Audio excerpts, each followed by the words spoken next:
ఈరోజు మా ఇంట్లో వంట ఏంటో చూద్దామా? చలో చూపిస్తా. ఈరోజు చామ దుంపల పులుసు, వేడి వేడి అన్నం, దాంతోపాటు వంకాయ పచ్చడి. ఇదైతే టేస్ట్ సూపర్గా ఉందన్నమాట. మీకు రెసిపీ కనుక కావాలంటే కింద కామెంట్ సెక్షన్లో మెసేజ్ చేయండి, తప్పకుండా చేసి పెడతా. మనం ఏదైనా వండుకున్నప్పుడు ప్రశాంతంగా తిందామని కూర్చుండేటప్పుడు ఏదైనా ఒక మంచి మూవీ చూద్దాము అనుకునేలోగా మనకి ఏమీ కనపడదు. బట్ ఆ టైంలో మాత్రం కాలింగ్ బెల్ టింగ్ టింగ్ టింగ్ టింగ్ టింగ్ టింగ్ మోగుతుంది అనమాట. సో ఈ కాలింగ్ బెల్ మోగే గ్యాప్లో నేను రికార్డ్ చేయడం మర్చిపోయాను. కట్ చేస్తే నాకు ఒక ఆర్డర్ వచ్చింది. ఆ బ్యాగ్ ఎంత పెద్దగా ఉందంటే, ఇంత పెద్దగా ఉన్నప్పుడు మనకి ఏమనిపిస్తుంది? దట్టు నేను ఇది ఆర్డర్ చేయలేదు, వావ్ నా కోసం ఏదో సర్ప్రైజ్ అయితే ఆర్డర్ చేశారు ఎవరు అనిపిస్తుంది అనిపిదా? నాకైతే బోల్డ్ 2 సార్లు అనిపిస్తుంది, కానీ ఒక్కసారి కూడా ఎవరు సర్ప్రైజ్ పంపారు అనమాట. సో కట్ చేసి చూస్తే దీంట్లో మ్యాట్ ఉంది. నేను హెల్దీగా ఉండాలని చెప్పి మ్యాట్ ఆర్డర్ చేశారంట.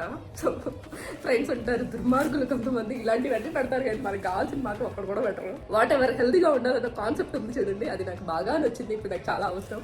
So thank you my friend, నా కోసం ఆర్డర్ చేసినందుకు. అంతే వీడియో, బాయ్.